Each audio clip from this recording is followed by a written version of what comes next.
Good afternoon, Ms. Kabatana. So my topic is General Mathematics and I will be discussing the chapter 8, 9, and 10. Let's start with the chapter 8, which is the stock and bonds. The introduction of stock and bonds. It is a corporation raises funds by selling shares of stock to investors, who then became part owners known as stockholders or shareholders. Stock came in two types, which is the common and preferred, with stockholders earning dividends based on the number shared they own when the company profits. Aside from stocks, corporation or government entities can also issue bonds to borrow money, which are they repaired with interest at maturity and can be traded. Let's talk about the stock. A stock is a type of security that represents ownership in a company. When you buy stock, you become a stockholder or shareholder. It's more likely you're a partly own the business. Also, stock represent a share of ownership in a company, giving a holder a claim on its assets and earning. So, kanina nabanggit natin yung types ng stock, which is the common stock and preferred stock. Let's talk about the common stock. The description here is most widely held. Kumbaga, ito yung pinaka-common na ginagamit sa business. Owners, shares, and profit. And the rights and privilege of the common stock are voting rights and corporate decisions, and potential dividends. Then, mag-proceed tayo sa preferred stock. It is a special class of stock. Priority in dividends payment, usually no voting rights. Kumbaga, wala kang karapatang bumoto. And the dividends. Dividends are payments made by corporation to its shareholders as a return on their investment. When a company earns a profit, part of it may be distributed to stockholders. This portion is called the dividends. Dividends then are the payments made by a company to its shareholders, representing a portion of the company profits. May mga types din ng dividend, such as cash dividend. Ang cash dividend, ito yung pinaka-common na type ng dividends. Shareholder receive money. For example, for this is 2 pesos per share. Parang pwede mong mabili yung share na yun for only 2 pesos. Meron pang isa is yung stock dividend. Additional shares given instead of cash. For example of this, 10% stock dividend is equal to 10 extra share for every 100 held. And the last is the property dividend. It is rare. Company gives non-monetary assets. For example is yung mga product, mga land, parang ganun yung inano. Kumbaga hindi nila obligado magbigay ng pera, pero meron silang capable na makapag-donate or magbigay ng mga appliances, lands, and etc. pa. Then let's talk about the bonds. Bonds is a debt instrument. When you buy bonds, you're lending money to the issue, which is the government or company. The issuer agrees to pay you interest, which is in coupon rate regularly. Return the face value of the bonds on its maturity date. Example idadagdag ko lang sa bonds is, while bonds is a debt instrument wherein investor loans money to one entity, it can be uncorporate or a government, which borrow the fund for a defined period of time at a variable or fixed interest rate. May mga feature yung bond, which is the nature, returns, risk level, priority. Sa nature, ang ng stocks niya is ownership and the bonds niya is lending. While sa return, dividends or capital gains, and sa bonds naman is interest. And so on and so on. That's the ending of the chapter 8, and let's talk about the chapter 9, which is the business and consumer loan. objectives here is, by the end of this chapter, we learner will able to define the differentiate between consumer loan and business loans, identify the company components of a loan, which is the principal, interest term, and installment. We may able to compute interest using simple and compound interest formulas, understand and calculate loan repayment using the amortization method, analyze the total cost of borrowing and evaluating loan offers, and applying loan concept in our world personal and business scenarios. Let's go to the consumer's loan. Consumer's loan. It is a loan money borrowed by an individual for personal, family, household purposes, often used to finance purchases like cars, appliances, or home improvements. They are intended for personal use, such as auto loans, student loans, personal loans, and credit loans. There are some characteristics, which is fixed or variable interest rate, regular monthly repayment, typically unsecured. Kumbaga hindi siya ganun ka-secured except for auto and home loans. Then the next one is business loan. Business loan, it is a sum of money borrowed by a company to finance its operation, investment, or expansion. Kumbaga yung business loans po is nangyayari to para mas mapatakbo pa yung company, also for investment, and para mas mapalawak yung business. May mga types din yan such as working capital loans, equipment financing, term loans, and line of credits. There are some characteristics such as may be secured by business assets, tailored repayment plans, larger loan amount, and longer terms. Then the next is the key component loans. There's some four terms, which is the principal, interest term, and installment. In principle, the definition of this is the original amount borrowed, and the interest, the definition of this was the cost of borrowing expressed as a percentage. And the term is the duration of the loan repayment period, kung gaano mo siya katagal babayaran. And the installment is the regular payment made to repay the loan. And let's talk about the simple interest. Simple interest, it is the interest that simple accumulated. It is a method of calculating interest where the interest is only applied to the principal amount of the loan or investment. The formula used in simple interest is equal to P multiplied by R multiplied by T, where interest represent I, P represent principal, and R represent annual interest rate, which is need to be in decimal form, so it may be calculated ng mas madali. And the T represent time in year. It should be in year. Example for simple interest.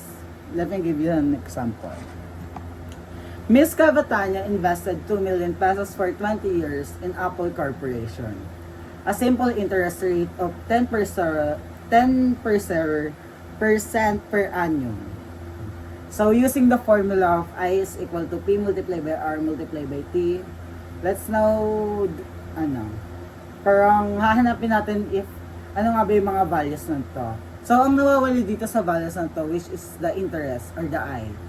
Then sinabi naman dyan yung capital or yung principal na and the rate, which is the 10%, and the time 20 years. Then ipalit na natin siya sa formula, which is P is equivalent to 2 million, R is equivalent to 10% or 0.10, and T represent as 20 years. Mumultiply lang yan para makuha natin yung interest for the next 20 years. Ayun yung kikitain nyo for the next 20 years. Let's go now to the compound interest. Compound interest. It is an asset calculated on the initial principal, which also includes all of the accumulated interest from previous periods or on a deposit or loan. Formula of compound interest is FV is equal to P, open parenthesis 1 plus R over N, close parenthesis, raised to N multiplied by T. Excuse me. FV represent future value, P represent principal, R represent annual interest rate in decimal form, N represent number of compounding period per year, and T represent in year. Magbibigay ulit akong example. Example here is, what is the future value of 1,000 pesos at 12% interest compounded daily for 10 years? Using the formula, ang P natin is 1,000, the R is 12%, or in decimal form is 0.12. The N is 365 kasi sinabi doon na compounded daily for 10 years, which is consider siya na ordinary year kasi hindi naman sinabing leap year, kaya 365. Then T represent as 10 years. Then ayan, isa-substitute lang natin yung mga values na yan, na 1,000 open parenthesis 1 plus, kaya ko nilagay ulit sa parenthesis to kasi baka mabago yung computation niya. So 0.12 over 365. Using the PEMDAS, uunahin natin yung nasa parenthesis. So ika-calculate muna natin yung naka-fraction, which is the 0.12 over 365 ay 0.12 divided by 365, which gave us 0.00328767123. Kailangan natin isama yung lahat ng decimal places na yun kasi hindi pa naman yung pinaka-final answer, and also pero yung pinag-uusapan dyan. So pag may kulang na pera is hindi mo naman pwedeng abonahan lang. Then may plus 1, so magiging sagot sa naka-parenthesis 1.0032782876123. Then yung naka-raise naman is yung NT, which is the 365 multiplied by 10, which gave us 3,650. Then uunahin natin yung naka-exponent, yung 1.00328767123 raised to 3,650, which give us 3.3194622. Then tsaka natin siya i-multiply sa principal na 1,000 na mag-gaano sa atin ng total sum na 3,319.4622. May 22 pa dapat yan sa dulo kasi if sa ganyan na yan is mag-gaano lang tayo ng 2 decimal places, so yung 2 is bawal mo siyang round off, kaya 0.6 lang siya. Ayun na yung last ng chapter 9, and let's go now to the chapter 10, which is the truth table. The first in the truth table is negation. The negation of any simple statement can be formed by putting not into the statement. Example, the statement P is India is in South Asia. The not P, the equivalent of this in negation, not P is India is not in Southeast Asia. If P is true, then not P cannot be also true. The table here is if P statement is true, the not P will be false. If P statement is false, the not P will be true. And let's now to the conjunction. Conjunction, it is a two simple statement are combined with the word and. Ayun yung word na ko-connect sa dalawang statement. Example for this, the statement P, Indonesia in Asia, and the statement Q is the capital of Indonesia in Jakarta. Ang magiging sagot dito is P and Q. Pag pinag-combine natin dun dalawa, is ganito yung maging kalabasan niya. Indonesia is in Asia, and the capital of Indonesia is Jakarta.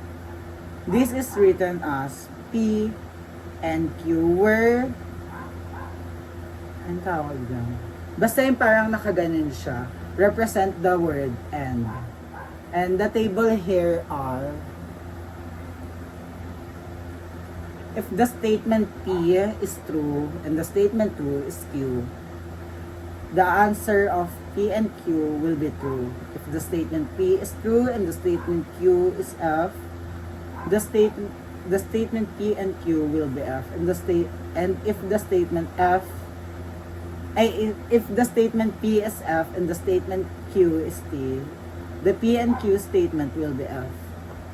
And if both of the statement is false, it will be false. Kumbaga, magiging true lang siya pag parehas true yung true yung statement. Otherwise, if may isang false or both false yung statement, magiging false siya. Let's go now to the disjunction. For two statement P and Q, which P or Q means either P or Q is true or both are true. Or both are true. Example, the statement P, every square is a rhombus, and the statement Q is every square is a parallelogram. The corresponding P or Q, every square is a rhombus or every square is a parallelogram. Ang connectiveness nito is the word or. And the truth table for this, kailangan parehas siyang kailangan isa sa statement ay true or magiging false lang siya pag yung dalawang statement is false. Ayun lang, napakadali lang naman.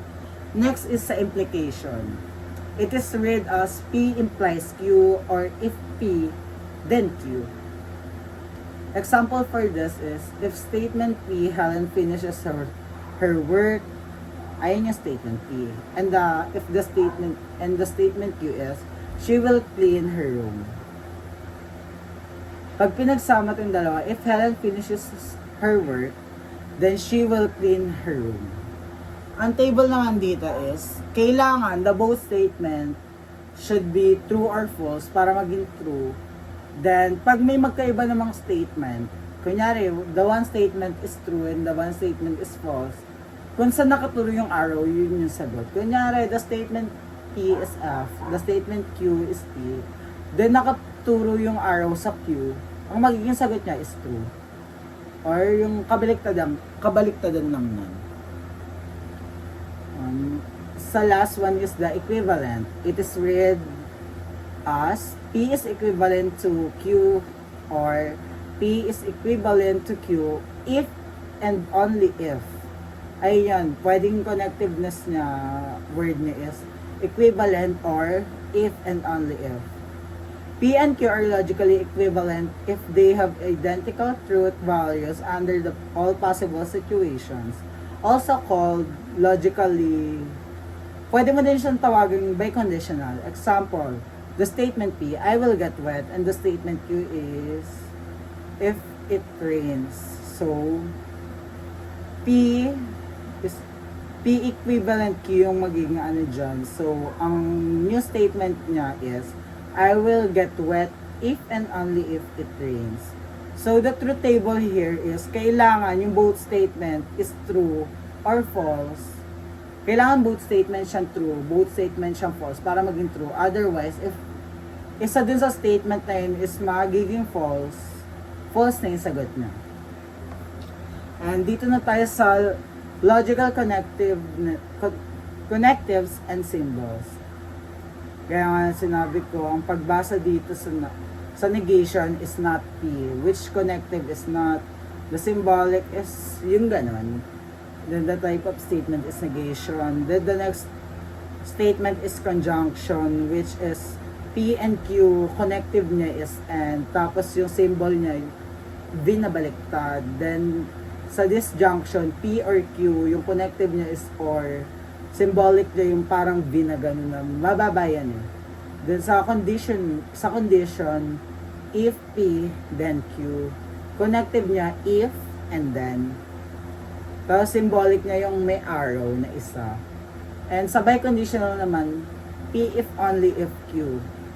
Connective niya is if and only if. Then yung symbolic niya is parang double arrow siya na nagre-represent na equal.